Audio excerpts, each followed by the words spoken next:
Assalamualaikum warahmatullahi wabarakatuh.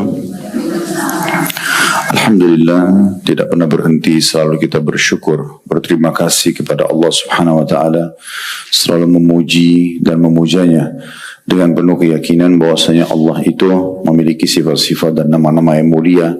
Allah Maha melihat, Allah Maha mendengar, Allah Maha pemberi balasan yang baik bagi orang yang patuh, dan juga amat keras siksanya bagi para pembangkang. Allah Subhanahu wa ta'ala menjanjikan kepada kita dengan kemahasempurnaannya, kalau kita bersyukur, memuji dan memujahnya, maka akan selalu diberikan nikmat-nikmat dan dipertahankan apa yang sudah Allah berikan kepada kita. Itu di dunia, dan di akhirat akan diberikan tentunya balasan dengan surga yang abadi. Dan hari ini juga Allah Subhanahu wa ta'ala masih memberikan kita satu hari lagi umur, kesempatan dan peluang emas di mana kita harus memaksimalkan di atas ketaatan kepadanya dan juga bertaubat dari dosa-dosa yang pernah kita lakukan. Dan insya Allah hari ini pun kita duduk untuk belajar bersama-sama, itu dalam bentuk ketaatan kepada Allah, menuntut ilmu. Agama ini adalah hukumnya wajib dan ibadah di sisi Allah selama kita ikhlas. Dan alhamdulillah atas nikmat tersebut, tinggal bagaimana kita pertahankan sampai ajal datang nanti. Selalu ingat firman Allah Subhanahu wa ta'ala, wa'bud rabbaka hatta ya'tiyakal yakin. Sembahlah Tuhanmu sampai datang kepadamu kematian. Selanjutnya kita panjatkan salam hormat kita kepada utusan Allah Nabi besar Muhammad sallallahu alaihi wa alihi wasallam, sebagaimana Allah telah perintahkan kita untuk mengucapkan salam hormat tersebut. Seperti biasa, bila Allah SWT mudahkan, kita akan melanjutkan pada buku kita menghidupkan sunnah-sunnah yang terlupakan, ditulis oleh Haifah binti Abdullah Ar-Rashid Hafidahullah. Dan kita masih berputar di masalah solat. Dan insya Allah kita coba akan menyelesaikan 3 bahasan terakhirnya di poin B, poin C, dan poin D-nya. Ini semua adalah bahasan berhubungan dengan solat. Nanti baru setelah itu kita akan ketemu di pertemuan selanjutnya di bab baru seputar safar. Nah, dalam masalah sholat ini ada sunnah yang memang perlu juga perhatian khusus gitu ya. Setelah kita membahas di poin A pada pertemuan yang lalu, sholat sunnah dikerjakan di rumah, baik laki-laki ataupun perempuan, itu jauh lebih afdal dibandingkan dikerjakan tempat lain. Walaupun perempuan masuk dalamnya sholat wajib juga afdal. Dan panjang lebar sudah kita paparkan tentang masalah hukum-hukum yang berhubungan dengan itu tentunya. Intinya kita jangan menjadikan rumah kita seperti kuburan. Tidak ada sama sekali zikrullah, tidak ada zikir, tidak ada baca Al-Quran, tidak ada sholat. Karena Nabi SAW sendiri mengatakan, sholatlah di rumah kalian dan jangan kalian jadikan rumah kalian seperti kuburan. Sekarang kita masuk di poin B-nya, berhubungan dengan masalah sunnah-sunnah seputar sholat sunnah ya, yaitu memulai sholat malam dengan 2 rakaat ringan. 2 rakaat ringan. Kalau Bapak Ibu pernah dengar ada riwayat yang menyebutkan Nabi Muhammad SAW sholat malam 13 rakaat. 13 rakaat. Ada juga riwayat menyebutkan 11 rakaat. Nah, ulama coba mengkorelasikan, mempertemukan antara 2 riwayat. Kalau Nabi SAW sholat 11 rakaat dan Nabi SAW juga sholat 13 rakaat. Maka jalan tengahnya adalah bahasan kita pada siang ini, yaitu 2 rakaat, ya sebenarnya 11 rakaat, tapi 2 rakaat itu adalah sholat sunnah tatawwu, tambahan. 2 rakaat yang ringan yang dikerjakan sebelum 11 rakaat itu. Sehingga dengan jawaban ini tergambarkanlah dan tersatukanlah 2 riwayat.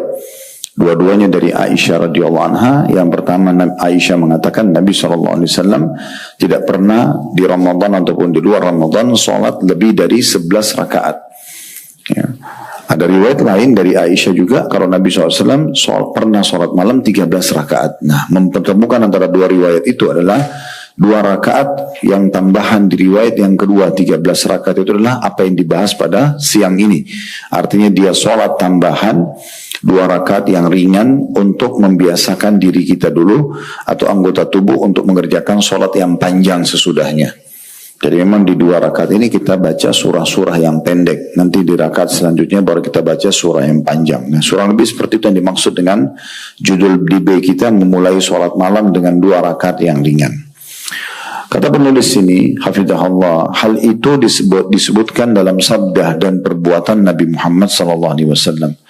Sabda Nabi SAW dimaksud adalah hadis yang diriwayatkan oleh Abu Hurairah radhiyallahu anhu, di mana Nabi SAW bersabda, "Idza qama ahadukum minal lail falyaftatih salatahu bi rak'ataini khafifatain."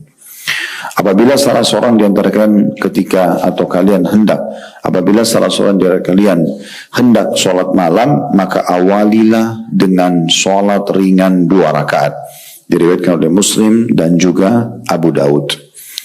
Riwayat ini kita ambil pelajaran dulu, bahwasanya ada ulama yang berpendapat bahwasanya sholat ini berdiri sendiri, Bapak Ibu sekalian, berdiri sendiri. Artinya dia tidak ada hubungannya dengan sholat tahajud yang umum dikerjakan.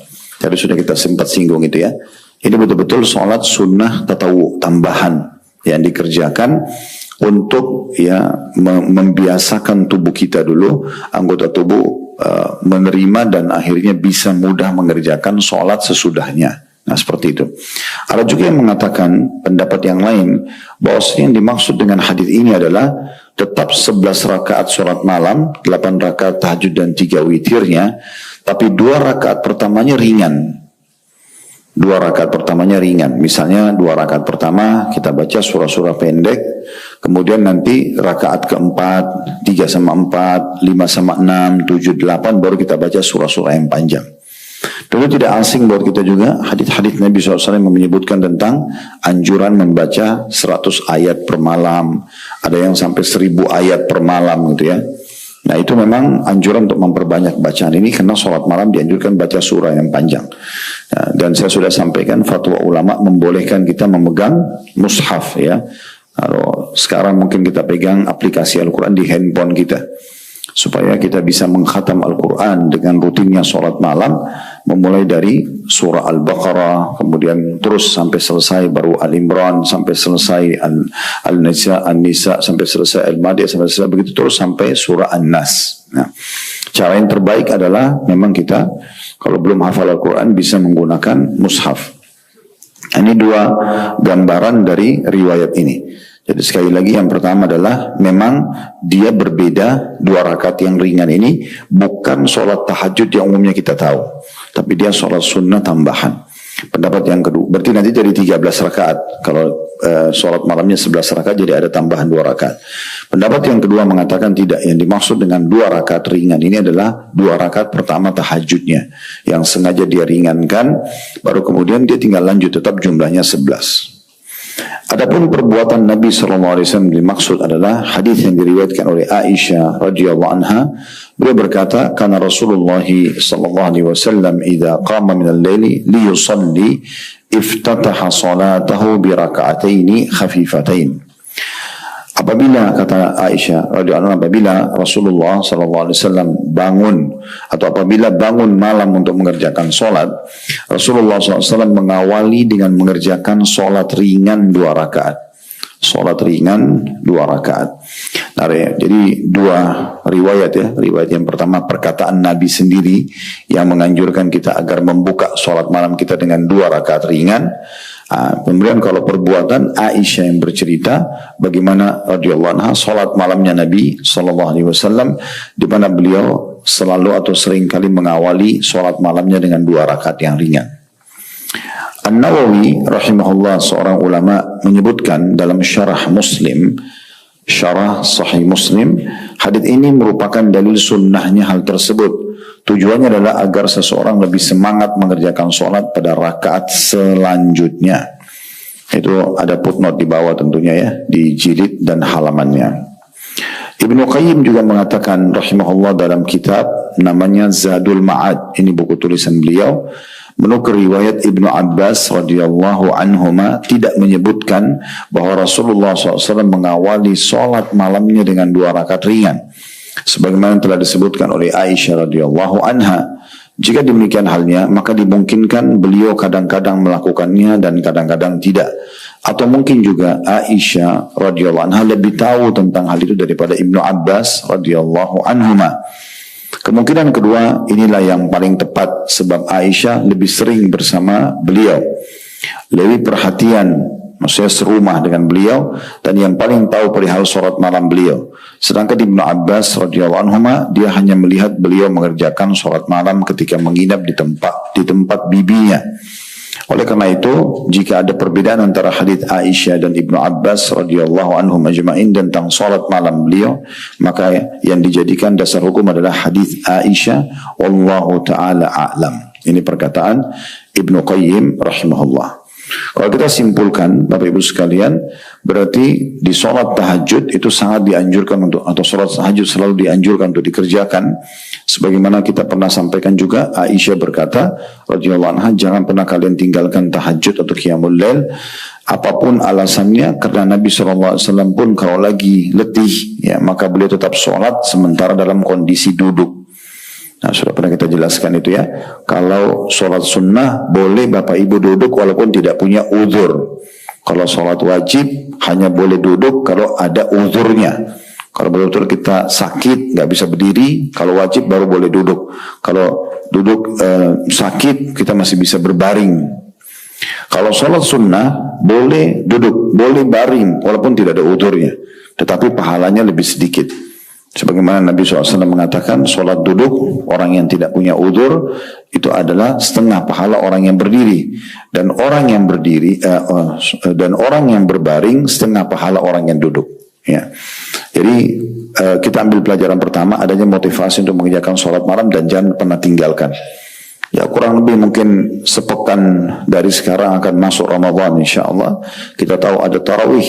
Ya. Tarawih ini adalah sholat malam yang dimajukan agar orang-orang muslim yang sepanjang tahun 11 bulan belum pernah mengerjakan sholat malam, mereka hanya sibuk di Ramadan dengan tarawih, maka kesempatan lagi ditulis di tambahan buku amal mereka, ya. Maka memang ini tujuannya untuk menghidupkan sholat malam.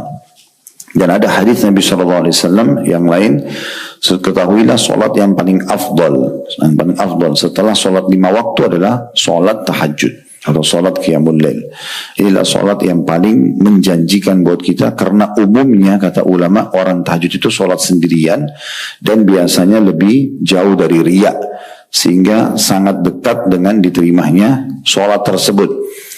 Apalagi dikerjakan di malam hari, di waktu jiwa itu jauh lebih tenang. Jiwa itu diri kita ini, jiwa kita kalau pagi, siang, sore itu penuh dengan segala macam program. Biasanya malam itu orang lebih rileks, lebih santai. Maka masa nyaman ini kalau dipakai ibadah itu akan lebih membawa pada kehusyuan. Oleh karena itu dianjurkan dikerjakan di malam hari dan memang dinamakan sholat malam, gitu ya. Dan ini juga menjanjikan surga. Sebagaimana dalam hadis yang sahih, tidak asing juga buat kita, pernah kita sampaikan, kata Nabi SAW, Absyus salam, sebarkan salam di antara kalian, wa at'imut ta'am, berikanlah makan kepada orang-orang, wasilul arham, lanjutkan hubungan silaturahim. Lalu Nabi bilang yang keempat, wasallu bil laili wan nasu niyam, dan sholatlah pada malam hari sewaktu orang sedang nyenyak tidur, tadkhulul jannata bisalam, kalian akan masuk dalam surga dengan sambutan yang meriah. Oleh karena itu mulai sekarang diprogramkan, gitu ya. Kalau yang belum terbiasa, karena nanti Ramadan akan masuk sepekan lagi insyaAllah, semoga Allah mudahkan kita meraihnya maksimal, dan Allah panjangkan umur kita di atas taatan kepadanya dan jauh dari kemaksiatan.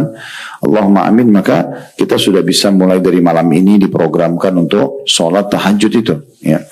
Kemudian pelajaran yang kedua, ini yang sebab kita bedah buku ini, usahakan setiap kali ada sunnah-sunnah Nabi SAW itu dikerjakan walaupun sekali seumur hidup. Nah, sebagai contoh misalnya, Bapak Ibu terbiasa sholat misalnya hanya witir saja, hanya witir 3 rakaat contoh, belum sholat tahajud sempurna 11 rakaat. Maka mulai sekarang coba diikutin dengan 2 rakaat yang ringan, gitu kan. Boleh diniatkan tahajud, boleh diniatkan sholat tambahan untuk menjalankan sunnah ini, walaupun sekali seumur hidup. Kalau kita sholat, ya, misal 4 rakaat tahajud dengan 3 rakaat witir, maka tetap kita tambah 2 rakaat ringan, ya, atau 2 rakaat pertamanya diniatkan sholat ringan ini. Kalau kita sholat pun 11, bisa 2 cara. 2 rakaat pertamanya kita niatkan menerapkan hadis ini, dengan kita ringankan sholatnya, setelahnya baru kita perpanjang ayat, dengan cara tadi saya bilang bisa melihat mushaf, ya, aplikasi Al-Quran di handphone, atau memang kita tambah Jadi jumlahnya 13 rakaat. 2 rakaatnya ringan. 2 rakaatnya ringan. Nah itu pelajaran juga yang bisa diambil. Kemudian juga pentingnya seseorang memahami ya, bahwasanya hikmah daripada diperintahkannya dan dibolehkannya seseorang itu untuk sholat ringan dan sesuai dengan kemampuannya. Ya, kalau misalnya Bapak Ibu 11 rakaat, ada orang 11 rakaat dikerjakan dalam setengah jam, ada orang yang dalam 15 menit. Ya, kadang-kadang kalau yang saya pernah lihat ya, coba dipraktekin kira-kira kalau kita baca dengan tenang tapi jumlahnya pas-pasan, kayak misalnya doa iftitah yang paling pendek, kemudian Al-Fatihah, kemudian surah pendek, kemudian ruku itu baca cuma sekali, subhanallah azim, i'tidal juga cuma baca Rabbana walakal hamd, misalnya sujud juga satu kali subhanallah a'la, dulu di antara dua sujud cuma baca yang paling pendek Rabbi gfirli, sampai kita berdiri ke rakaat kedua, ini biasanya selesai dalam 1 menit ya. 1 menit berarti kita bisa menyelesaikan 11 rakaat itu dengan 11 menit ya, seperti itu. Nah ini sudah minimal ya. Usahakan Bapak Ibu mengatur, memanage waktunya jangan kurang dari waktu ini ya, karena kalau kurang dari 1 menit itu berarti jauh lebih cepat. Nah itu nanti akhirnya mengganggu kewajiban sholat, yaitu tumakninah ya, karena sayang sekali waktu yang kita buang, lowongkan, energi yang kita kerahkan tapi tidak terima pahalanya.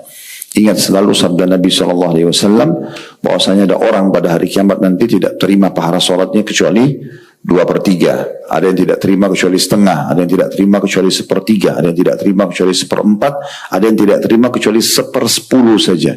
Cuma 10% pahala sholat, yang sisanya nggak diterima. Ada orang yang tidak terima sama sekali pahala sholat, bahkan sholatnya diremuk seperti baju kotor yang dilemparkan ke wajahnya.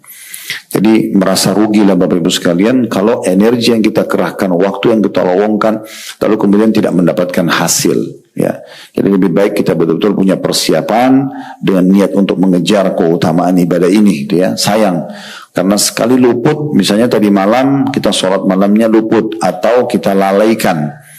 Ya, kita peduli khusyuk atau tidak terserah deh gitu ya. Surah pendek, surah panjang terserah. Nggak bisa lagi kita perbaikin.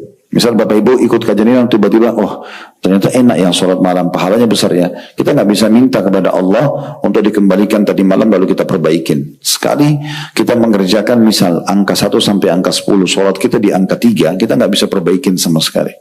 Yang tidak bisa lagi ditambah diperbaikin dalam kata ibadah yang sama. Tapi nanti malam bisa, tapi tahajud di hari yang berbeda. Di buku lembaran amal tercatat hari yang berbeda. Oleh karena itu kita harus betul-betul memperhatikan tentang masalah ini. Apalagi di hari kiamat nanti semua ibadah kita sifatnya dihitung secara akumulatif. Tidak ada timbangan amal itu cuma 1 kali sholat kita dihitung. Semua sholat kita selama kita hidup. Sholat sunnah atau wajib, semua puasa kita wajib atau sunnah, semua sedekah dan zakat kita diakumulasi, semua haji dan umrah diakumulasi. Maka usahakan secara akumulasi ini semuanya maksimal memberatkan timbangan amal saleh. Karena derajat di surga, perbedaan antara seseorang yang diterima amalnya, contoh si A dari angka 1 sampai angka 10 tadi ibadah itu, dia sampai di angka 9. Si B sholat yang sama tapi angkanya cuma 7, si C mungkin angkanya cuma 3. Maka orang-orang seperti ini nanti secara akumulasi juga akan membedakan derajat mereka di surga. Ya. Kalau perbedaan antara kita dengan seseorang yang menjaga konsentrasi ibadahnya dan maksimal itu 1 derajat saja bedanya, itu di surga jaraknya 100 tahun. Jaraknya 100 tahun. Ya. Itu derajat paling minimal di surga. Jadi kalau misalnya kita tadi dapat angka 9 di sholat kita, terus ada teman kita cuma dapat angka 7, itu sudah beda sekali derajatnya, ya sudah beda derajatnya. Selisih 1 hari saja itu sudah cukup membuat dengan ibadah kita sudah cukup membedakan antara kita sama orang yang meninggal pada hari kemarin. Nah, makanya kita harus betul-betul punya perhatian khusus ya, karena sayang sekali kalau di kajian-kajian seperti ini hanya sekedar meramaikan majelis atau hanya mengatakan oh ya saya sudah tahu. Tujuannya kajian itu untuk membawa pada perubahan, menjadi orang yang lebih baik dari sebelumnya. Ya. Mungkin orang juga mengatakan, apa sih yang sedang dibahas? Sholat sunnah 2 rakaat, saya juga sudah tahu. Pertanyaannya sudah dikerjakan atau belum? Gitu ya. Sementara kita tidak pernah tahu berapa besar pahala yang dijanjikan. Intinya kalau kita maksimal, derajat kita di surga pun beda dengan orang-orang yang mungkin tidak maksimal. Pernah Nabi SAW jalan di kota Madinah di malam hari, langit lagi gemerlapan dengan bintang-bintang yang banyak dan sangat terang gitu ya, sangat indah untuk dilihat. Maka Nabi SAW mengatakan, nanti kalian pada saat di istana kalian di surga, kalian akan melihat istana-istana lain seperti kalian lihat bintang-bintang itu. Jaraknya jauh, dilihat cahayanya terang, tapi kita nggak tahu ada apa di sana. Fasilitas seperti apa, jaraknya terlalu jauh antara bumi sama bintang-bintang tersebut. Kalau kita mungkin sekarang hitungan manusia ribuan tahun atau jutaan kilometer gitu ya. Maka para sahabat mengatakan, ya Rasulullah, apakah itu istana para nabi-nabi? Kata Nabi SAW, tidak. Orang-orang soleh dari umatku, orang yang peduli dengan amal-amal solehnya, itu akan mendapatkan derajat-derajat tersebut. Jadi ini faedah-faedah yang bisa kita ambil luar biasa daripada hadis yang disampaikan oleh Nabi SAW. Ya. Kemudian yang terakhir, yang keempat adalah statement Ibnu Qayyim rahimahullah di halaman 137 yang perlu juga kita garis bawahi sebagai salah satu substansial bahasan ilmiah kita. Jadi kalau ketemu antara dua sahabat Nabi yang menyampaikan sebuah ibadah, namun yang satu berbeda dengan yang lainnya, ini dikaji lagi oleh para ulama hadis. Apa kira-kira ibadah apa yang sedang dijelaskan? Kalau misalnya yang dibahas adalah ibadah di dalam rumah Nabi. Nah, sholat tahajud itu biasanya Nabi kerjakan lebih banyak di rumah. Nah, bertemu ada dua riwayat di sini. Riwayat Aisyah mengatakan Nabi SAW biasa membuka sholat malamnya dengan 2 rakaat. Ada riwayat sahabat Nabi, sepupu Nabi yang lain namanya Abdullah bin Abbas radhiyallahu anhu yang tidak menyebutkan adanya 2 rakaat. Murni cuma 11 rakaat saja. Maka berkata Ibnu Qayyim, karena sholat malam biasanya di rumah berarti istri lebih tahu. Nah, maka lebih didahulukanlah riwayat Aisyah daripada Ibnu Abbas. Tapi kalau misalnya ada riwayat yang menyebutkan tentang masalah bab jihad, misal bertemu antara sahabat Nabi laki-laki yang pergi berperang dengan istri Nabi yang di rumah, maka yang maksudnya diterima ini adalah sesuatu yang ringan, hadir di medan perang. Engkau, ya Allah. Nah, ini juga salah maka satu tidak perlu aku ke dokter pun, ilmiah, tidak perlu aku minum obat pun, kalau engkau mau engkau bisa sembuhkan. Berikan aku rezeki, wala tubali. Berikan aku rezeki dan tidak usah peduli ya Allah. Berikan saja sebanyak mungkin. Kita sekarang masuk ke poin C-nya, masih masalah sunnah di sholat sunnah itu sendiri, yaitu mengerjakan sholat sunnah setelah witir. Ibnu Qayyim rahimahullah berkata, demikian juga dengan 2 rakaat sholat yang sewaktu-waktu dikerjakan Nabi SAW setelah sholat witir, yang kadang dilakukan sambil duduk dan kadang berdiri. Padahal beliau sendiri pernah bersabda, jadikanlah sholat witir sebagai akhir atau penutup sholat malam kalian. Ada footnote nomor 260 di bawah, diriwayatkan oleh Bukhari dan Muslim. Sesungguhnya 2 rakaat tersebut tidak menafikan perintah itu. Sebagaimana sholat maghrib adalah witir atau penutup sholat pada siang hari, sehingga sholat sunnah 2 rakaat yang dikerjakan setelahnya tidak mengeluarkan status sholat maghrib tersebut. Witir itu sendiri sejatinya adalah sholat yang berdiri sendiri, yaitu sholat pada malam hari. Sementara sholat sunnah 2 rakaat setelah sholat maghrib statusnya adalah sholat sunnah maghrib. Insya Allah, kata beliau, pada pembahasan berikutnya akan dijelaskan tentang 2 rakaat itu. Karena itu termasuk masalah yang bagus yang mungkin tidak akan Anda temukan pada buku yang lain. Wallahu wabillahi taufik, beliau mengatakan. Taufik itu hanya dari Allah subhanahu wa ta'ala. Saya masih baca dulu paragraf di bawahnya, baru kita jelaskannya. Kemudian Ibnu Qayyim rahimahullah melanjutkan, terdapat dalil sahih yang menyebutkan bahwasanya Nabi SAW mengerjakan sholat 2 rakaat setelah witir. Terkadang beliau mengerjakannya sambil duduk, dan terkadang membaca Al-Fatihah dan surah lainnya pun beliau melakukannya sambil duduk. Lalu jika hendak ruku, beliau bangkit dan kemudian ruku. Apa yang disampaikan ini di 2 paragraf pertama, jadi yang disampaikan oleh Ibnu Qayyim rahimahullah, kita berikan gambaran. Witir artinya ganjil, ya. Makanya maghrib pun diistilahkan dengan sholat witir. Maghrib pun diistilahkan dengan sholat witir karena jumlah rakaatnya 3. Itu tadi yang Ibnu Qayyim bahasakan. Sabda Nabi SAW, tidak ada lagi sholat sesudah sholat witir, maka bisa bermakna maksudnya adalah sholat maghribnya. Yang dimaksud adalah bukan berarti tidak boleh ada sholat setelah maghrib. Tetapi yang dimaksud adalah semua sholat sebelum maghrib Ya subuh, ya duhur, ya subuh, ya duha, ya duhur, ya semua rawatibnya, kemudian asar, ini nggak boleh lagi dikerjakan kalau maghrib sudah tiba. Ya, karena sudah ditutup dengan witirnya maghrib. Nah, begitu ya. Ini yang dimaksudkan oleh Ibnu Qayyim rahimahullah, karena itu juga dimasukkan dengan maghrib. Tetapi Nabi SAW memerintahkan agar ada sholat ba'diyah maghrib. Berarti menandakan larangan untuk atau himbauan untuk tidak sholat setelah witir itu bukan berarti ya sholat sesudahnya tidak boleh, tapi sholat yang sebelumnya itu nggak boleh dikerjakan kalau sudah sholat maghrib. Nah gitu ya. Kemudian selanjutnya bahasannya adalah sama juga dengan sholat sunnah witir yang di malam hari. Nah sholat witir ini ada banyak riwayat yang menjelaskan Nabi SAW membolehkan mengerjakan witir secara khusus di Ramadan atau di luar Ramadan, itu mengerjakan setelah sholat ba'diyah isya. Misal ada orang mau sholat witir dulu deh, tahajudnya nanti tengah malam. Nah, Bapak Ibu habis sholat ba'diyah isya langsung sholat witir 3 rakaat, boleh nggak? Boleh. Nabi SAW pernah tanya Abu Bakar, kapan kau witir hai Abu Bakar? Kata Abu Bakar, sebelum tidur ya Rasulullah. Berarti habis ba'diyah isya. Karena mereka biasanya kalau habis isya sudah tidur di masa itu.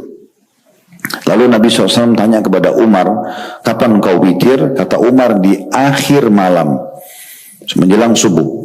Maka Nabi SAW tunjuk Abu Bakar sambil mengatakan orang ini mengambil agamanya dengan kehati-hatian. Lalu ditunjuk Umar, orang ini mengambil agamanya dengan ketegasan. Berarti dua-duanya boleh. Witir boleh sebelum tidur, boleh setelah bangun tidur. Ya. Ada juga hadis Nabi SAW yang berbunyi, La witraini fi laylah. Tidak ada 2 witir dalam satu malam.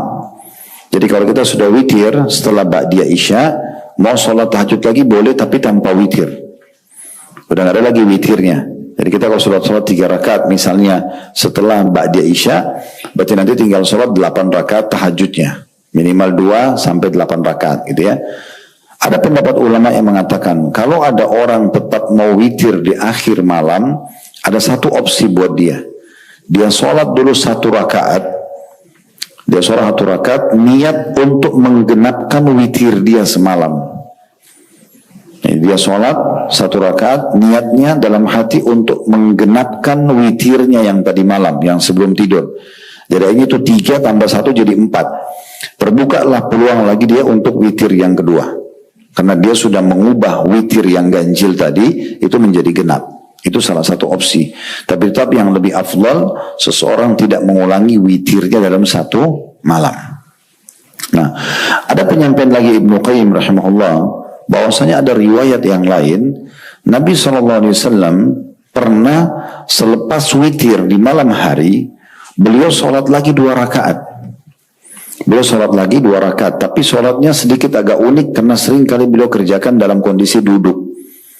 Nah ini yang sedang ingin disinggung oleh penulis. Ini termasuk pernah Nabi kerjakan, berarti bagian dari sunnah beliau. Tentu boleh saja tidak dikerjakan, tetapi disebutkan bahwasanya di paragraf kedua tadi ya, Ibnu Qayyim melanjutkan terdapat dalil yang sahih yang menyebutkan bahwasanya Nabi SAW mengerjakan sholat 2 rakaat setelah witir. Terkadang beliau mengerjakannya sambil duduk dan terkadang membaca Al-Fatihah dan surah lainnya pun beliau melakukan sambil duduk. Lalu jika hendak ruku beliau bangkit dan kemudian ruku. Nah, tapi caranya begitu ya. Jadi misalnya sholat sambil duduk di kursi, walaupun Bapak Ibu nggak sakit, hanya untuk menjalankan sunnah Nabi. Setelah sholat witir misalnya, lalu kita sholat niat untuk kerjakan ini. Sholat takbir, baca iftitah, baca Al-Fatihah, baca surah dalam kondisi duduk. Tapi pada saat mau ruku, berdiri. Kemudian ruku, ya. Dan sisanya dilanjutkan, sujud juga segala macam gitu ya. Karena ini orang tidak ada udurnya, ya. Maka yang duduknya hanya waktu pertama takbiratul ihram. Selebihnya semuanya dilakukan seperti biasa.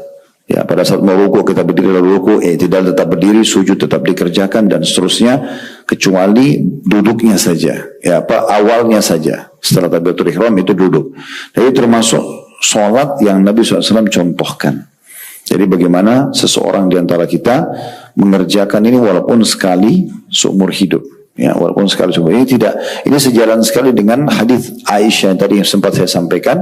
Kalau Nabi SAW, jangan kalian tinggalkan sholat malam, karena Nabi SAW kalau tidak pernah tinggalkan, kalaupun beliau letih banget, maka beliau kerjakan dalam kondisi duduk.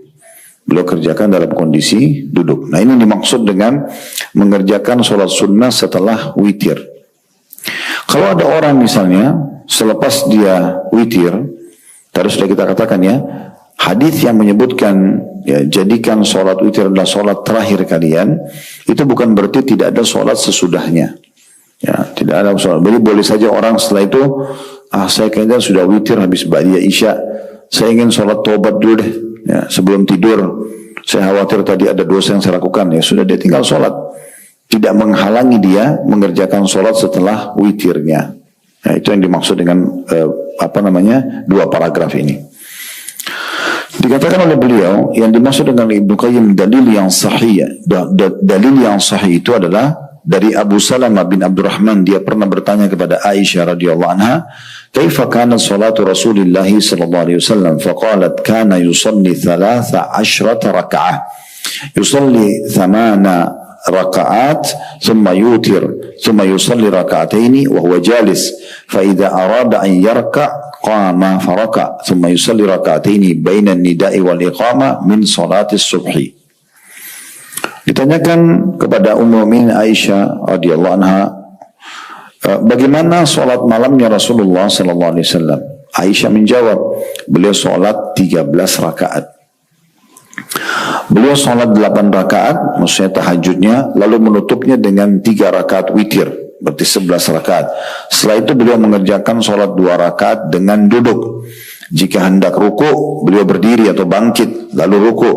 Sesudah itu beliau mengerjakan sholat 2 rakaat di antara azan dan iqamah saat akan sholat subuh.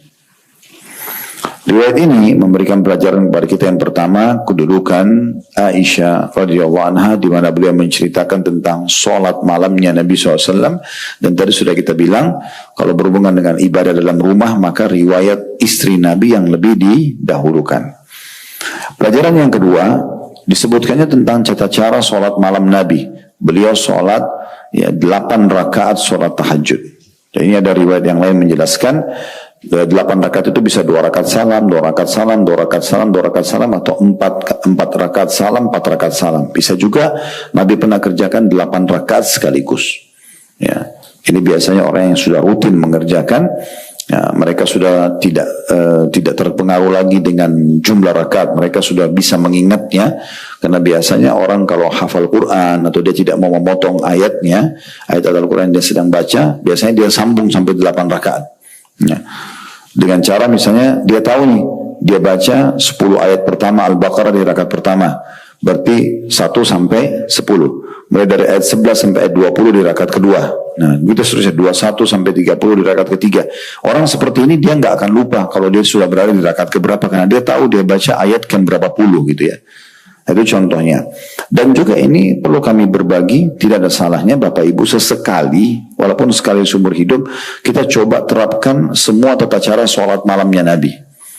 Kalaupun Bapak Ibu mau pilih 2 rakaat yang rutin, 2 rakaat, 2 rakaat, 2 rakaat, 2 rakaat, 8 rakaat, bisa sesekali Bapak Ibu sholat 4 rakaat salam, 4 rakaat salam. Boleh juga sekali walaupun seumur hidup 8 rakaat, supaya di buku amal tercatat kita pernah menerapkan semua tata cara sholatnya Nabi SAW. Pelajaran yang ketiga yang bisa diambil adalah pentingnya seseorang muslim itu untuk witir. Ya, saking banyaknya hadis tentang masalah witir, minimalnya 1 rakaat dan maksimalnya biasa dikerjakan kalau riwayat-riwayat sahih itu sampai 3 rakaat.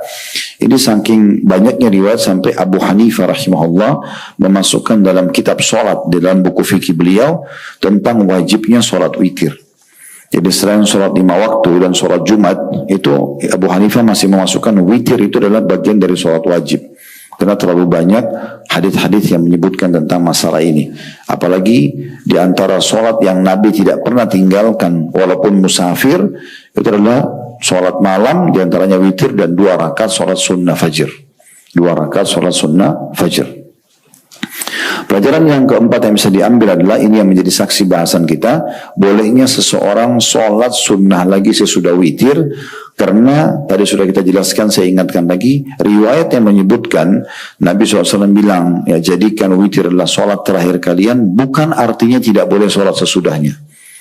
Tetapi bisa bermakna yang pertama, yang dimaksud adalah sholat maghrib yang memang dia 3 rakaat, berarti sholat sebelum maghrib sudah nggak bisa lagi dikerjakan kalau sudah kerjakan maghrib, karena dia penutup ibadah dari pagi sampai malam itu. Begitu juga dengan sholat witir, kalau kita mau tidur atau bangun tengah malam, itu berarti kita, kalau sudah terakhir kita mau sholat, itu yang kita kerjakan. Tapi bukan berarti sesudahnya tidak boleh lagi sholat. Terus sudah kita kasih contoh, kalau ada yang mau sholat taubat lagi misalnya, boleh-boleh saja, ya. Dan usahakan kalau kita mau sholat setelah witir, ada yang kita kerjakan mirip yang Nabi kerjakan, yang mirip seperti yang disebutkan di sini ya, yaitu sholat 2 rakaat ringan, namun Bapak Ibu di awal takbiratul ihram sampai selesai surah, pada saat mau ruku itu dalam kondisi duduk. Nah kalau mau ruku berdiri dulu, kemudian baru ruku, ya. Ini mirip juga kalau kerjain sholat di pesawat ya. Kalau sholat di pesawat begitu ya. Kalau di bisnis kelas itu kita masih lebih leluasa. Karena kalau Bapak Ibu di bisnis kelas itu kita masih bisa terapin seperti ini ya. Misalnya pertama takbir kita berdiri, ya kan? Tapi bedanya kadang ini kalau mau ruku ya sudah kita duduk baru ruku. Tapi tidak, sambil kita berdiri lagi. Kita usahakan maksimal berdiri kalau sholat wajib. Karena kita nggak boleh duduk tanpa udzur. Ya, nanti kalau kita mau sujud, kalau susah baru kita duduk sambil sujud. Tapi saya biasa ajarin jemaah berbagi, maksudnya bukan ajarin ya. Kalau bisnis kelas karena kursinya bisa panjang, melonjak dari kita kayak mau tidur, maka biasanya saya lonjorin ya, sampai habis, berdiri di tempat itu, karena kaki di kiri kanan masih bisa. Kita berdiri, kemudian takbiratul ihram, ruku. Nanti kalau sujud bisa sujud di tempat tidur kita itu. Ya, begitu, jadi bisa lebih sempurna sholatnya gitu ya. Kalau di bisnis kelas, kalau ekonomi ini agak sulit. Ekonomi itu hanya bisa kita takbiratul ihram berdiri sambil baca surah segala macam. Nanti kalau ruku sampai selesai sujud kedua di rakaat pertama kita dalam kondisi duduk. Nah ini juga bagian tata cara sholat yang kami selipkan untuk bisa kita hubungkan dengan bahasan kita. Kemudian ada di situ substansial bahasan di poin C ini, yaitu bacaan sholat sunnah setelah witir. Imam Ahmad menyebutkan dalam Al-Musnad, maksudnya kitab beliau namanya Al-Musnad, meriwayatkan hadis dengan sanadnya yang dihasankan oleh pentahqiq kitab Zadul Ma'ad. Pentahqiq itu orang yang menelusuri, Bapak Ibu sekalian ya. Bahasa Arabnya tahqiq. Kayak misalnya saya tulis buku nih, ada di antara Bapak Ibu datang kemudian menelusuri kembali, menambahkan faedah-faedah. Kemudian misalnya kalau ada hadis atau ada ayat Al-Quran yang saya belum tuliskan nama surahnya, Bapak Ibu tambah surahnya, ada hadis yang belum ada takhrijnya, belum disebutkan riwayat siapa, Bapak Ibu tulis misalnya riwayat Muslim, setelah telusuri, itu namanya tahqiq. Itu dikatakan di situ ya.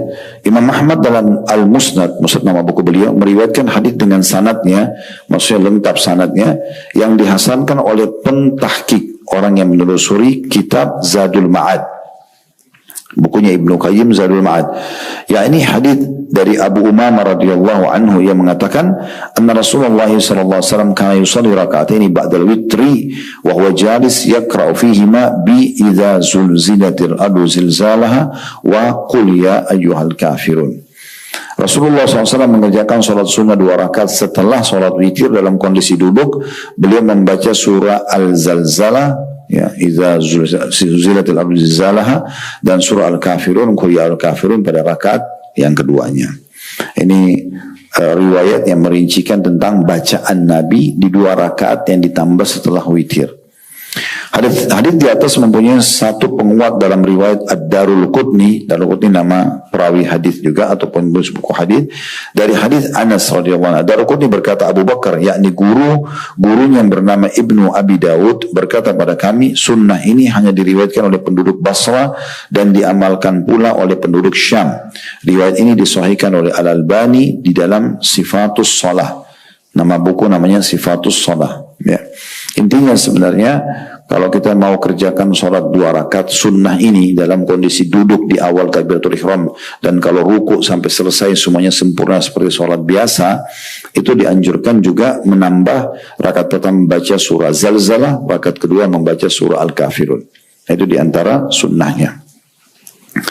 Pada penulis tambahkan dikatakan sebagian orang sulit memahami persoalan sholat 2 rakaat setelah witir dikaitkan dengan hadis jadikanlah sholat witir sebagai akhir sholat malam kalian.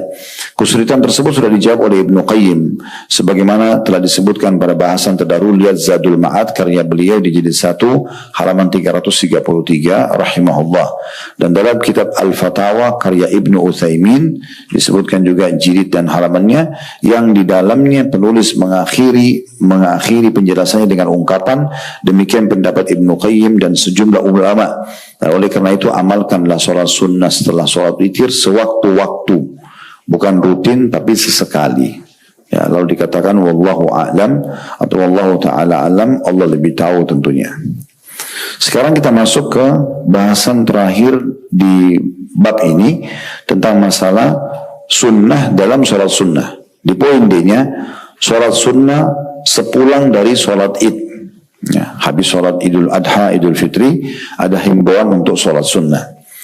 Dinukil dari Abu Sa'id al-Khudri radhiyallahu anhu, beliau berkata, karena Rasulullah sallallahu alaihi wasallam la yusalli qabla al-'id syai'a, fa idza raja ila manzilihi shalla rak'ataini.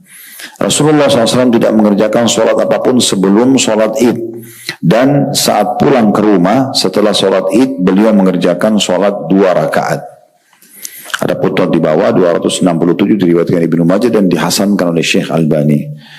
Hadis tersebut dihasankan oleh Syekh Albani rahimahullah dalam kitabnya Al-Irwa. Dia mengatakan untuk mengkompromikan antara hadis ini dengan hadis-hadis yang terdahulu yang menafikan sholat sunnah setelah id, bahwa penafian tersebut berlaku bila sholat sunnah itu dilakukan di musolla, yaitu di tanah lapang tempat dilaksanakan sholat id, sebagaimana disebutkan oleh Al-Hafidh Ibnu Hajar dalam Talkhisnya, nama buku ya, wallahu a'lam. Dalam hadis serupa juga diriwayatkan oleh Al-Hakim dengan tahqiq Al-Wa'idi. Ya, ini tahqiq sudah kita jelaskan tadi, orang yang menelusuri hadis. Nanti saya jelaskan semua ya, saya bacakan dulu. Al-Hakim ini juga salah satu penyusun buku, nama bukunya kitab Mustadrak ya. Beliau berkata, mengerjakan sholat sunnah sepulang dari sholat id adalah sunnah yang mulia. Pernyataan ini berdasarkan riwayat-riwayat yang bersanad sahih, namun Al-Bukhari Muslim tidak meriwayatkannya. Hadis ini dihasankan oleh Al-Hafidh Ibnu Hajar dalam Fathul Bari dan juga kitab Bulughul Maram. Baik, sekarang kita masuk rincian dari faedah hadis ini, adanya sholat sunnah sepulang dari sholat id. Yang pertama dari hadits Abu Sa'id al-Khudri, kedudukan Abu Sa'id al-Khudri ini pelajaran pertama, karena beliau menceritakan kepada kita tentang perbuatan Nabi ini. Pelajaran yang kedua, bahwasanya tidak ada sholat sunnah sebelum sholat id. Tidak ada sholat sunnah sebelum sholat id ya. Terutama kalau kita di musolla. Yang dimaksud musolla dalam bahasa Arab adalah bukan musolla kayak kita di Indonesia. Musolla itu dalam bahasa Arab berarti lapangan yang dipakai sholat, sehingga tidak ada tahiyat masjid. Ini lapangan itu dikenal dengan musolla. Ya, musolla itu umumnya lebih luas daripada masjid. Dan ini yang paling afdal kalau tidak lagi ada halangan. Kalau hujan deras ya, maka mungkin kita tidak sholat di lapangan. Tapi kalau selama musim panas misalnya ya, itu memungkinkan, maka yang paling afdal di lapangan, karena itu dicontohkan oleh Nabi SAW. Walaupun masjid beliau, Masjid Nabawi, pahalanya 1000 kali lipat pahala sholat, tetap saja Nabi SAW pernah mencontohkan tidak sholat di masjid beliau, tapi beliau sholat di lapangan luas di dekat dengan masjid beliau ya, untuk mungkin menampung lebih banyak orang. Tapi intinya ini sunnah beliau. Jadi di sini disebutkan bahwasanya Nabi SAW atau Rasulullah SAW tidak sholat sebelum sholat id sesuatu atau sholat apapun. Pendapat pertama mengatakan di musolla ataupun di masjid tidak ada sholat qobliyah id. Tidak ada sholat qobliyah id ya.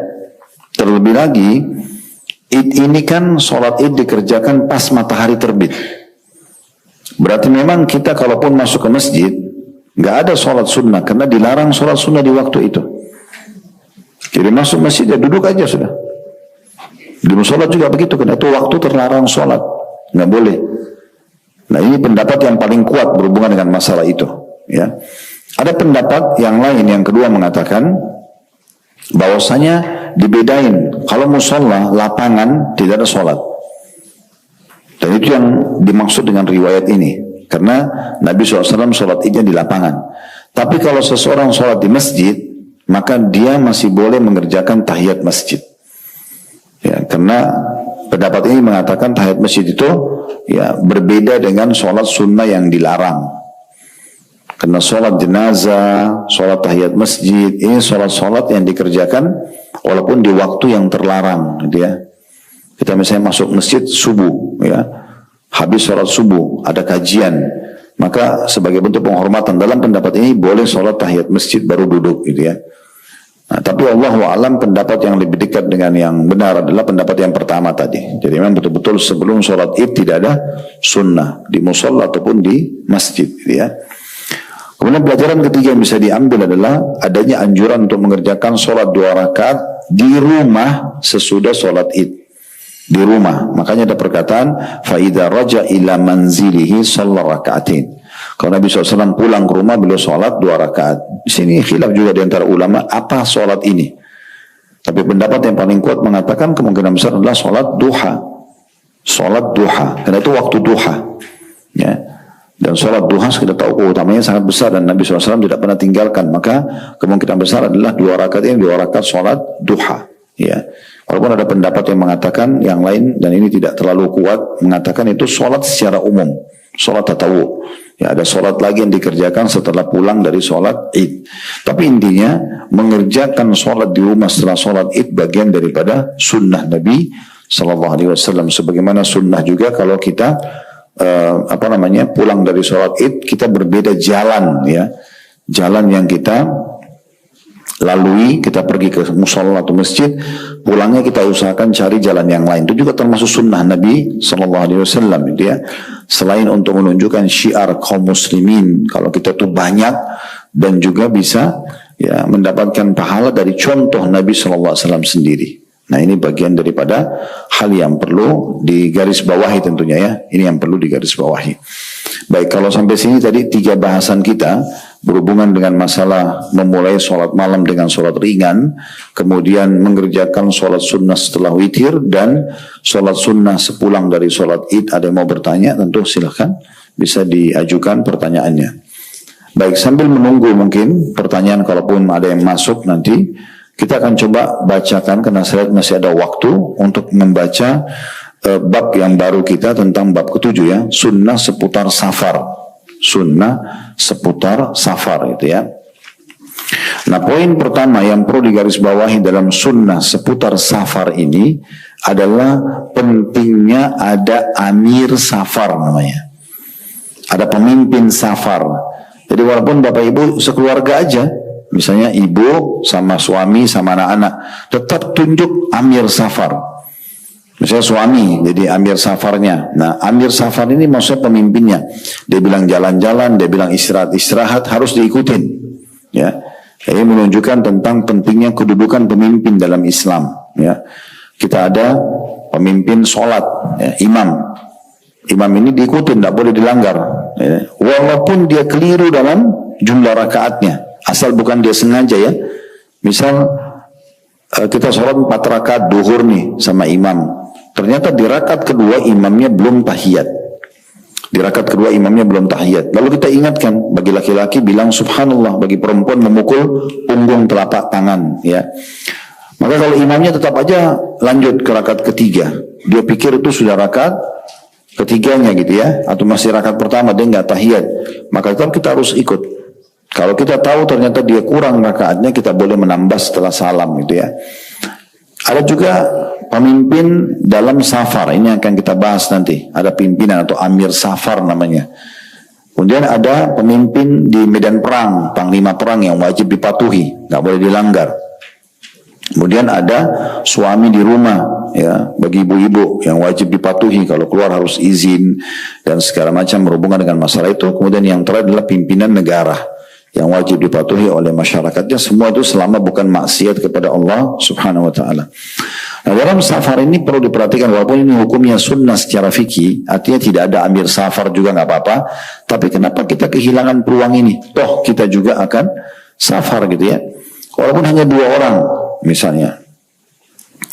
Dikatakan oleh penulis di poin A, sunnah seputar safar mengangkat pemimpin rombongan safar. Hal ini disebutkan dalam hadits yang diriwayatkan Abu Dawud dan juga Al-Baihaqi dari Nafi', dari Abu Salamah radhiyallahu anhu dan dari Abu Hurairah radhiyallahu anhu. 2 orang sahabat dinukil langsung kisahnya atau riwayatnya dari bahwa Rasulullah SAW bersabda, "Idza kana thalathatun fi safar فَلْيُؤَمِّرُ أَحَدَهُمْ قَالَ نَافِعْ فَقُلْتُ لِأَبِي سَلَمَةَ أَنْتَ أَمِيرُنَا." Jika ada 3 orang yang sedang bepergian, hendaklah mereka memilih salah seorang dari mereka menjadi pemimpin. Lalu Nafi', perawi hadits ini dari kalangan tabi'in, muridnya Abdullah bin Umar, langsung dia bilang, "Kalau begitu, aku berkata pada Abu Salamah, engkaulah pemimpin kami." Berarti ada anjuran pengucapan itu ya. Anda pemimpin grup, Anda pemimpin safar, Anda pemimpin ini dan itu misalnya. Kalau penulis menurut saya, yang demikian itu karena mereka bertiga telah bepergian, sehingga perlu mengangkat seorang pemimpin. Selain menunjukkan bahwa para ulama salafus salih sangat cepat dan begitu patuh dalam mengikuti sunnah Nabi SAW. Hadits ini dihasankan oleh Albani sebagaimana disebutkan dalam Ad-Da'ifah dan As-Sahihah. Ad-Da'ifah nama buku, hadis-hadis yang daif beliau susun khusus, Albani khususun, dan As-Sahih hadis-hadis yang sahih. Hadis ini atau hadis juga disebutkan, hadis itu juga disebutkan oleh Al-Baihaqi dalam As-Sunan Al-Kubra. Ini nama buku beliau, kitab atau bahasan dalam Jami' ya. Abwabis Safar atau beberapa hukum seputar safar. Bab al-qaum yu'ammiruna ahadahum idza safaru. Satu kaum harus mengangkat seorang pemimpin jika mereka bepergian. Hadis serupa juga diriwayatkan oleh Imam Abu Dawud dan Al-Baihaqi dari Abu Sa'id Al-Khudri. Dari hadis Abu Sa'id Al-Khudri radhiyallahu anhu, hadis ini mempunyai penguat dari riwayat Umar radhiyallahu anhu secara marfu atau sampai kepada Nabi sallallahu alaihi wasallam. Marfu itu sampai ke Nabi ya. Dalam hadis atau dalam riwayat Al-Hakim. Al-Hakim orang yang menulis hadis. Kemudian dia mensahihkannya. Dan Az-Zahabi, ini juga nama orang, Az-Zahabi julukan beliau, menyepakati penilaiannya. Maksudnya hadis ini disahihkan. Meskipun demikian hadis ini diriwayatkan oleh banyak perawi darinya secara mauquf. Masih ingat mauquf gak? Yang di situ ditulis di garis miring. Mauquf itu riwayat yang hanya sampai ke sahabat saja. Kalau marfu ada tadi di atas itu, yang saya baca itu sampai ke Nabi. Kalau mauquf hanya sampai ke sahabat. Tapi intinya riwayat ini sampai ke sahabat atau sampai ke Nabi langsung, ulama sudah menelusuri mengatakan hadisnya sahih. 2 hadis di atas, hadis Abu Sa'id dan hadis Abu Hurairah radhiyallahu anhu disahihkan oleh Albani dalam Sahih Sunan Abi Dawud. Berkaitan dengan kedua hadis tersebut, yakni hadis Abu Sa'id dan Abu Hurairah, Ibnu Muflih berkomentar kedua sanadnya jayyid.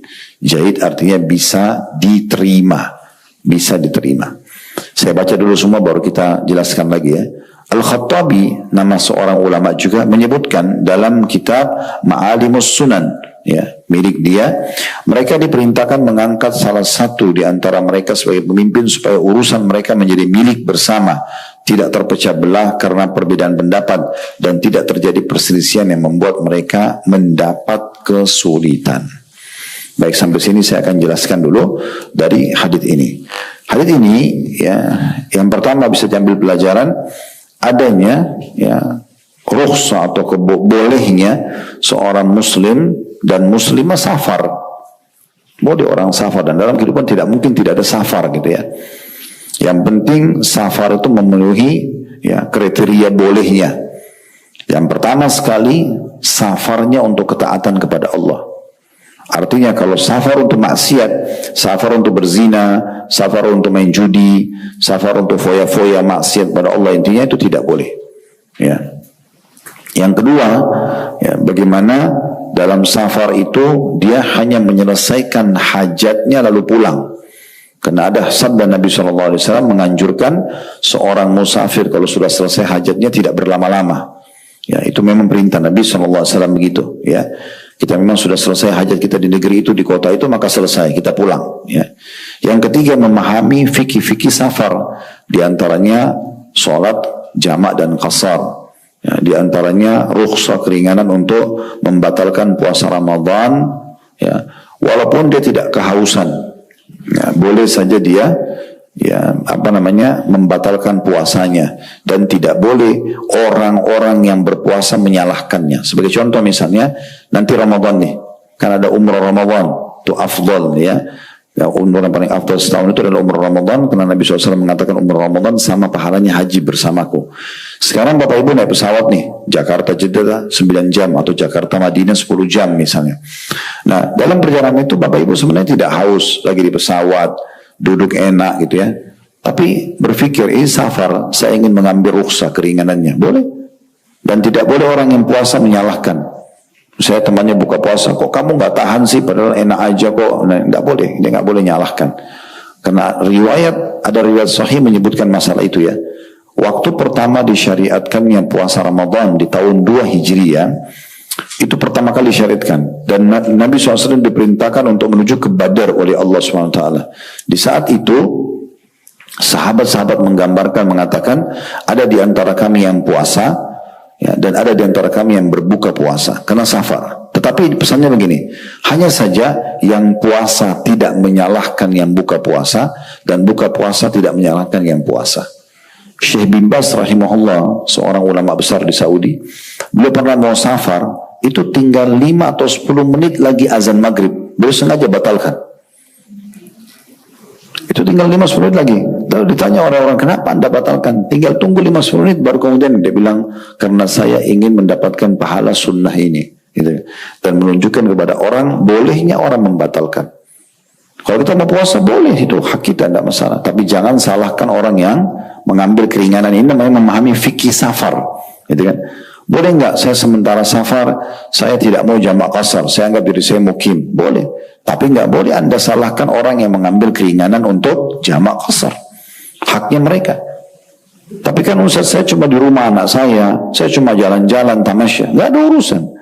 Nggak ada urusannya anda buat apa di sana. Sekarang anda safar atau tidak safar, itu intinya. Dan dalam safar fikihnya jamak qasar. Nah gitu.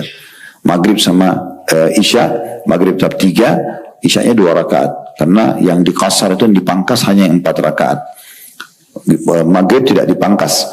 Duhur sama asar, dan hanya boleh 4 salat ini saja. Duhur sama asar tidak boleh digabung dengan yang lain, itu hanya bisa. Boleh jamak takdim di waktu duhur, dikerjakan duhur sama asar 2 rakaat dan di qasar, atau di waktu asar jamak takhir, duhur dulu 2 rakaat baru asar 2 rakaat. Tidak boleh asar dulu walaupun di waktu asar, tetap duhur dulu secara berurut. Maghrib sama isya juga sama, jamak takdim dan takhir bisa, tapi tidak boleh selain sholat ini. Contoh, tidak boleh isya digabung sama subuh, tidak boleh subuh sama duhur, tidak boleh asar sama maghrib. Yang boleh hanya duhur sama asar dan maghrib sama isya. Ini contoh, ini memahami fikih safar itu. Ya, fikih safar. Di antara fikih safar adalah, kalau seseorang berada safar di satu wilayah yang sangat dingin, kemudian dia dalam kondisi junub, dan tidak ada air panas. Di masa sekarang kan alhamdulillah di hotel-hotel semua air panas ya. Tapi kalau tidak ada, seseorang berada satu wilayah, dingin sekali, apalagi beberapa wilayah yang hari-hari sekarang ini bisa minus 20 gitu ya. Baru kemarin kami balik umrah plus Turki itu sampai minus 10 waktu itu. Semuanya salju di mana-mana.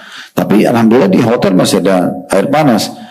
Cuman kalau tidak ada air panas, ada orang mungkin miskin, dia hidup di pinggir jalan, dia nggak punya rumah, musim dingin, dia mau minta air panas sama orang, belum tentu orang kasih misalnya. Gimana kondisinya kalau dia lagi mau wudhu? Dia nggak bisa karena dingin, dia bisa sakit misalnya. Atau dalam kondisi junub, dia mau mandi, maka di saat itu boleh tayammum. Kondisi ini ya, karena pernah ada sahabat namanya Amr bin As radhiyallahu anhu, beliau memimpin peperangan di musim dingin. Di malam hari waktu dia tidur, dia mimpi junub. Dia mimpi junub. Maka waktu pagi subuh dia mau mandi, dingin sekali. Kemudian dia menolak untuk mandi air dingin karena di padang pasir dan sebentar lagi mau serang musuh, maka beliau tayammum, dan Nabi SAW membolehkan itu. Ini kondisi tertentu ya. Ini diantara fikih safar. Di antara fikih safar juga itu adalah kita dianjurkan untuk pada saat pulang dari safar sebelum ke rumah sholat 2 rakaat. Ya, Nabi SAW menganjurkan, dikatakan Nabi SAW itu kalau pulang dari safar beliau tidak ke rumah dulu, beliau ke masjid beliau lalu sholat 2 rakaat. Nah kita bisa sholat di bandara, itu dan antara fikih-fikih walaupun sifatnya hukumnya sunnah. Nah ini harus diperhatikan juga dalam masalah safar. Di antara fikih safar adalah memperbanyak doa, karena doa mustajab pada saat musafir. Nah ini semua harus diperhatikan baik-baik gitu ya. Dan Imam Syafi'i rahimahullah menggabungkan masalah safar ini di syair beliau. Wasafir fafis safaru khamsu fawaidin, dan safarlah kalian karena dalam safar ada 5 faedah yang bisa didapatkan. Tafriju hammin, menghilangkan rasa sumpek, rasa sedih. Jadi kalau kita lagi hadapin masalah, maka jangan kurung diri di kamar. Nah, terutama ibu-ibu ini, ya. Keluar dari rumah, keluar dari kamar, bukan pergi ke tempat yang salah ya, tapi hirup udara, lihat aktivitas orang. Karena mengurung diri di kamar itu makin menambah permasalahan, ya. Kalau laki-laki mungkin bisa dengan safar, karena perempuan ada hukum sendiri kalau safar, ada mahram dan seterusnya gitu ya. Kemudian dia mengatakan yang kedua adalah iktisabu ma'isyah, mendapatkan sumber pendapatan hidup. Orang kalau safar itu biasanya kalau dia ada jiwa bisnisnya, dia pasti bisa muncul ide-ide untuk mendapatkan tambahan pendapatan income ya. Yang ketiga ilmun, mendapatkan ilmu pengetahuan dalam safar itu. Yang keempat adabun, tata krama. Jadi apa yang positif dari satu negara atau kota kita bisa ambil ya. Kemudian yang terakhir yang kelima adalah suhbatu majidin, persahabatan yang setia. Nah ada orang pernah datang kepada Umar berkata begini, ini sahabat saya. Lalu Umar tanya, kamu udah pernah safar sama dia belum? Lalu kata orang itu belum. Kata Umar, kau belum mengenalnya. Karena orang kalau safar itu baru terlihat sifat-sifat aslinya gitu ya.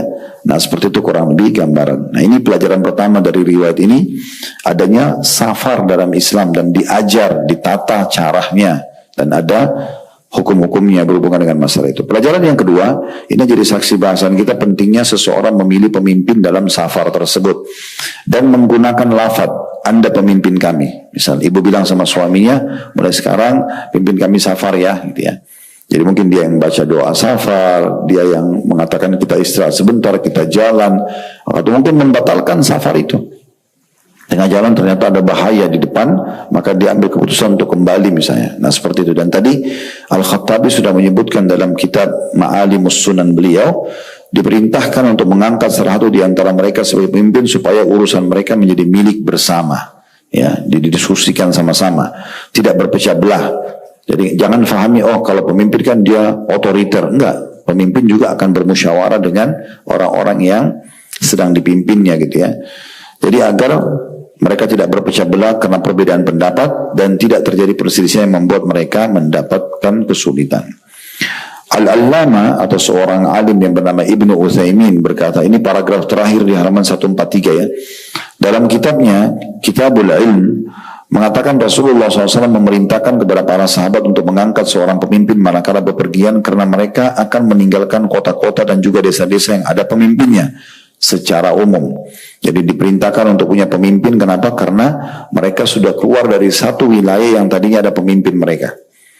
Misalnya kita keluar dari Indonesia, ya, ada pemimpinnya di situ. Tapi kalau kita keluar sudah tidak ada pemimpin, maka ada pemimpin, ya, tidak boleh ada jeda di mana kita tidak punya pemimpin yang bisa tempat kita bertanya, tempat kita berdiskusi, tempat kita berlindung. Makanya disuruh pilih pemimpin walaupun di jarak safar itu. Mungkin saja timbul masalah-masalah yang memaksa mereka agar segera sampai ke desa-desa dan kota-kota tujuan ini, atau masalah-masalah sepele yang tak mungkin dilaporkan kepada pemimpin untuk diputuskan, seperti mampir di satu tempat dan kapan berangkat lagi, dan kapan naik kendaraan dan berhenti istirahat dan sebagainya. Inilah diantara hikmah mengangkat pemimpin dari mereka dalam satu perjalanan. Bisa difahami ya? Kita kan sekarang kalau ada di wilayah kita tidak safar, karena ada pemimpinnya. Pemimpin wilayah itu, keputusan di tangan dia. Ya, peraturan-peraturan pemerintah sempat wajib dipatuhi. Kita kalau safar, keluar negeri misalnya, atau keluar satu wilayah, pemimpin itu sudah kita keluar dari wilayah kekuasaan dia. Sekarang kita butuh pemimpin lagi yang akan memberikan kita instruksi, berdiskusi segala macam. Makanya ada dipilih pemimpin dalam safar. Ada catatan di situ di halaman 144. Imam Ahmad meriwayatkan hadis dalam dengan redaksi wala yahillu li thalathati nafarin yakununa bi ardi falatin illa ammaru alaihim ahadahum. Tidak halal, berarti hukumnya larangan itu ya, bagi 3 orang yang bepergian ke suatu tempat kecuali mereka mengangkat salah satu di antara mereka sebagai pemimpin dalam perjalanan. Akan tetapi ungkapan wala yahil tidak ada seorang pun yang meriwayatkannya kecuali Ibnu Lahiyah. Al-Allamah Al-Albani dalam Ad-Dha'ifa atau buku beliau menyusun hadis-hadis dhaif atau lemah mengatakan sanad ini dhaif karena ada Ibnu Lahiyah. Dia termasuk perawi yang dhaif atau lemah karena hafalannya lemah. Sementara hadis yang sahih dalam bab ini adalah yang diriwayatkan oleh Abu Daud. Lalu Al-Albani rahimahullah menyebutkan pembahasan terdahulu yang bersanad hasan dan mempunyai hadis-hadis penguat lainnya.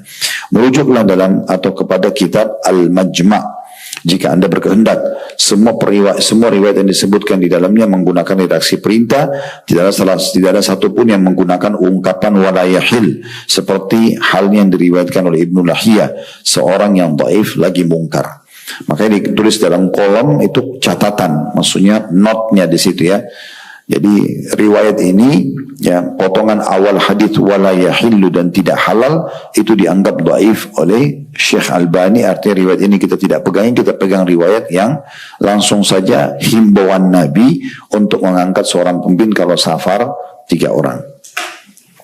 Sebagai penutup bahasan kita di tambahan masih di catatannya ya, aku menerangkan, kata penulis ini, hal ini sebagai tahqiq, penelusuran ya, atau penelitian atas riwayat hadis dan sekaligus sebagai penjelasan untuk membedakan mana hadis yang sahih dan yang tidak sahih.